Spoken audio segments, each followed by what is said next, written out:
Probably the biggest thing we got out of working with the Indian Army and Exercise UTABAS was just the relationships that were built between the Indian Special Forces and our ODA. And this exercise will help us in future deployments to be more proficient in what we do there. Helps us understand the culture of other nations better, helps us work with different militaries, different levels of understanding and education, different levels of training. The Indian Army is very well trained, much more so than other nations we've worked with in the past. So this was a good experience to not start from square one, but to build on common knowledge and enhance the training we did. We started with familiarization with small weapons, such as the M4. They could see how easily you can deploy the AT4 in a short amount of time, how portable it is, and the effectiveness of the weapon system.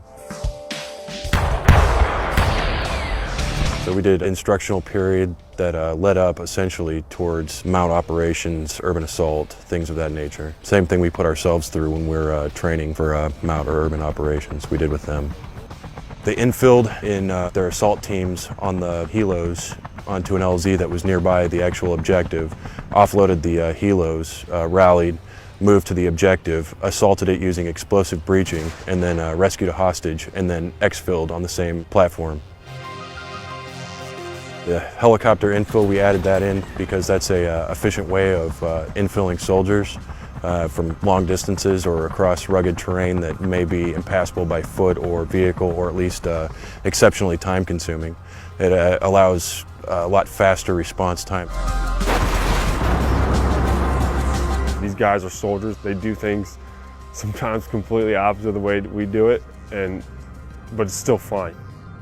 These guys, 20, 25 years experience in the Indian Army, Paratrooper Special Forces, been on amazing deployments, other countries. When you get into some heavier situations involving combat, life or death, knowing that the guy on your left and right is not only competent, but, wants to see you live and succeed.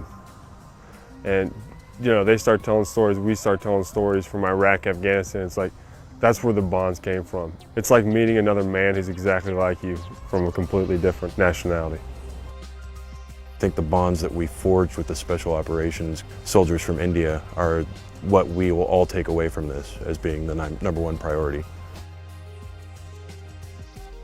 There's a mindset out there that says because you put on $2 worth of Velcro, or you put on a Green Beret, or you go to Iraq or Afghanistan a couple times, that all of a sudden you've reached the level of war god and you can do no wrong. And, within the first 2-3 days, we were learning new tactics that were just, I personally never would have thought of, and in some ways they were better than ours. And so you pull from that, and just having an open mind and saying to yourself, what, I'm not perfect, and there are people out there that are better than me, including my enemy. And it's like, what can I learn today?